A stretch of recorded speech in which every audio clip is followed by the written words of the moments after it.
नामुदुन सल्ली अला रसूलिल करीम अम्मा बाद फ़ाउज़ु बिल्लाहि मिनश शैतानिर रजीम बिस्मिल्लाहिर रहमानिर रहीम अस्सलामु अलैकुम वरहमतुल्लाहि वबरकातुहू। आज हम जो मौजू तरतीब दे रहे हैं वो कॉन्स्टिपेशन है। कॉन्स्टिपेशन एक इतना अहम मौजू है कि मैं इसके ऊपर वीडियो बना चुका हूँ 1 से 2, लेकिन लोग बार बार सवाल करते हैं तो फिर बड़ी तकलीफ़ का एहसास होता है कि जब एक वीडियो तरतीब दी जा रही है आखिर उसका मकसद क्या है, और उसके देखने के बाद भी, हमारी वीडियोज़ देखने के बाद भी अगर मरीज़ हमसे सवाल जवाब करेंगे बिला वजह के तो वो मुनासिब बात नहीं। वीडियो में सारी चीज़ें एक्सप्लेन कर दी जाती हैं और ये बता दिया जाता है कि इनकी वजह क्या बन रही है। तो आप इन वजूहात को समझने की कोशिश करेंगे तो यकीनन कामयाबी आपके कदम चूमेगी। अब कब्ज़ आखिर क्यों होती है? हमारे माशरे के अंदर अक्सर लोगों को देखा गया, अक्सर यूँ समझ लें कि अगर हम तनासब निकालें तो 90% से भी अबव लोग कॉन्स्टिपेशन का शिकार हैं। और कॉन्स्टिपेशन के बारे में हमेशा से गलतफहमी पाई जाती है कि जो लोग समझते हैं कि कॉन्स्टिपेशन 2 दिन के बाद पखाना आना कॉन्स्टिपेशन होती है। बिल्कुल ऐसा नहीं है। कॉन्स्टिपेशन की 4 हालतें होती हैं। अगर चारों हालत में किसी जगह भी आप खड़े हैं तो वो यकीनन आप कॉन्स्टिपेशन है, और 5वीं हालत कॉन्स्टिपेशन नहीं होगी, उसको मैं सबसे एंड में एक्सप्लेन करूँगा। अब देख लीजिए कि जिस बंदे को 2 दिन पखाना नहीं आता तो उसको बंदे को कॉन्स्टिपेशन है, ये तो आम आदमी भी जानता है। लेकिन अगर रूटीन में रोज़ाना पखाना है, को अक्सर लोगों से बातें होती हैं तो पूछा जाए कॉन्स्टिपेशन है, नहीं है। भाई क्यों नहीं है कॉन्स्टिपेशन? अगर कॉन्स्टिपेशन नहीं है तो फिर ये इस किस्म के मसाइल क्यों बन रहे हैं? जब सवाल जवाब का सेशन होता है तो पता चलता है कि उनको वाकई ही कॉन्स्टिपेशन का मसला है, लेकिन उन लोगों को पता नहीं कि कॉन्स्टिपेशन होती क्या है। अब कॉन्स्टिपेशन के बारे में जो पहली मैंने कंडीशन आपके सामने रख दी, और सेकंड में मैं बताना चाहूँगा कि अगर रोज़ाना सुबह आपको एक ही टाइम स्टूल पास हो लेकिन पहले हार्ड हो बाद में सॉफ्ट हो जाए तो ये कॉन्स्टिपेशन कहलाएगा। उसके बाद दिन में 2 दफ़ा इजाबत का होना, ये भी कॉन्स्टिपेशन कहलाएगा। ये तीसरी कंडीशन हो गई। अब चौथी कंडीशन के अंदर अगर IBS जैसी सूरत हाल, पेट में गैस होती है, दिन में 3-3 4-4 दफ़ा पखाना आता है तो ये भी कॉन्स्टिपेशन है। उसके बाद दिन में उसका कोई वक़्त ना हो, दिल किया दोपहर को आ गया, दिल किया सुबह आ गया, दिल किया शाम को आ गया, दिल किया रात को आ गया, मतलब जिस टाइम हाजत हुई उस टाइम पखाना आ गया, चाहे वो दिन का कोई भी वक्त होती है, ये भी कॉन्स्टिपेशन है। अब 5वीं जो हालत बचती है कि जिसको हम कॉन्स्टिपेशन नहीं कहेंगे, गौर से मेरी बात को समझ लीजिए कि अगर आप सुबह उठते हैं फर्स्ट टाइम और उठते साथ ही आपको अजाबत महसूस होती है और आप वाशरूम जाते हैं और खुल के अजाबत होती है और उसके बाद आपको भूख लगना स्टार्ट हो जाती है, तो ये एक हालत ऐसी है। और कॉन्स्टिपेशन याद रखिए कि एक जैसा पखाना आना कॉन्स्टिपेशन नहीं होती, कि आपको फर्स्ट से लेके लास्ट तक स्टूल एक जैसी कंडीशन में आए तो ये कॉन्स्टिपेशन नहीं है, ये नॉर्मल कंडीशन है। और ऐसी हालत में इंसान के लिए कुछ ज़्यादा पाबंदियाँ नहीं होती। लेकिन अगर कब्ज़ की हालत है, चाहे वो फर्स्ट कंडीशन है, सेकंड कंडीशन है, थर्ड कंडीशन है, फोर्थ कंडीशन है, इन चारों कंडीशन के अंदर कॉन्स्टिपेशन मौजूद है और चारों कंडीशन के अंदर आपका एपिथेलियल सिस्टम, आपका जिगर का निज़ाम फ़ाल नहीं है, तो जब वो ब्लॉकेज में आएगा, हरारत कम होगी तो ऑटोमेटिक आपको कॉन्स्टिपेशन होना शुरू हो जाएगी।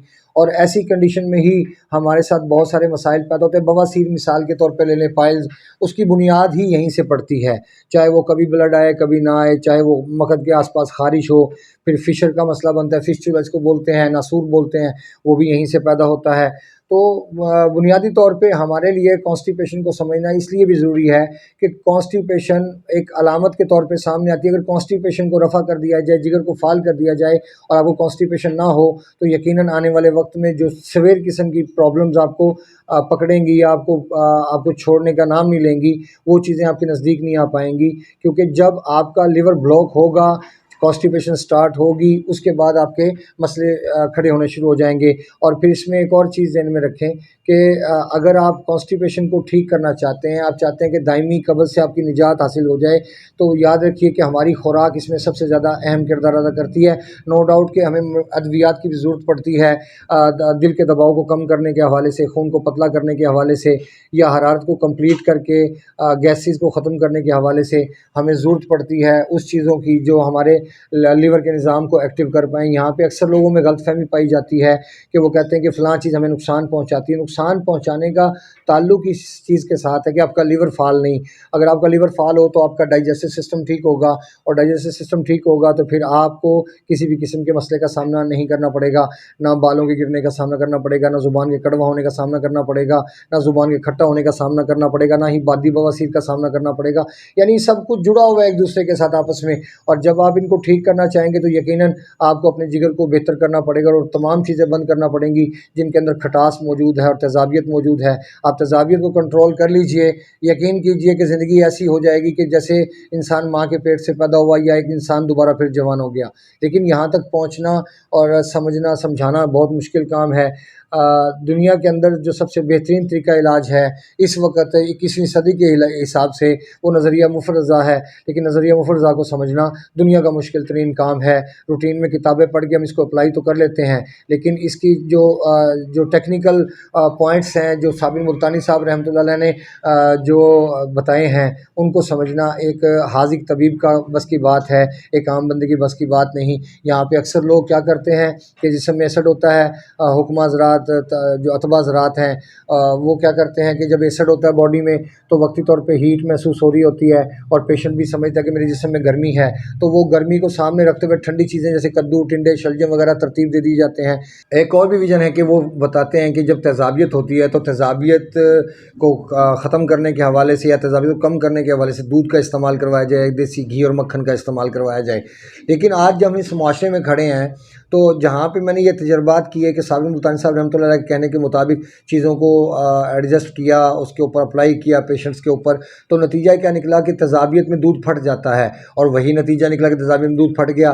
لیکن جب صابر ملتانی صاحب رحمۃ اللہ دنیا میں موجود تھے، جب آج سے 30 ایئر پہلے کی بات کر لیں تو 30 سال پہلے اس وقت کے میں بڑا فرق تھا. جہاں ہم آج کھڑے ہیں 30 سال کے بعد، یہاں پہ اس وقت پیچھے چلے جائیں تو وہاں پہ کھاد، سپرے اور اس قسم کی چیزوں کا استعمال نہ ہونے کے برابر تھا.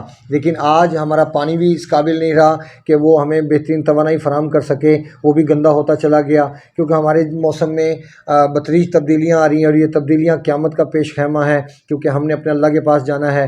زندگی اور موت اللہ کے ہاتھ میں، لیکن حقائق یہی بتاتے ہیں کہ وقت بہت قریب ہے اور انسانوں کو اپنی خوراک پر اسپیشل توجہ کرنا چاہیے کیونکہ جب آپ کی باڈی میں کاربن ہوگا تو کاربن آپ کے نفسیات کو بہت بری طرح ڈسٹرب کر دے گا، آپ کو انزائٹی اور ڈپریشن میں لے جائے گا. تو پھر ایسی کنڈیشن میں آپ اللہ کے ساتھ اٹیچ رہنا، اللہ کی بات ماننا یا اس پر عمل کرنا یا اس کے روحانیت کے نتائج لینا، یہ ایک بہت مشکل مرحلہ ہوتا ہے کیونکہ جب آپ کی باڈی میں کاربن ہوگا تو آپ اپنے دل کے ہاتھوں کھیلو گے اور جب آکسیجن بہتر ہو جائے گی آپ کی باڈی میں اور آکسیجن کے بہتر ہونے کے ساتھ ہی آپ کے دل کا دباؤ کم ہو جائے گا اور دل کا دباؤ کم ہونا آپ کو، آپ کی روحانیت کو، آپ کو اللہ سے جوڑنے میں آپ کو معاونت فراہم کرے گا.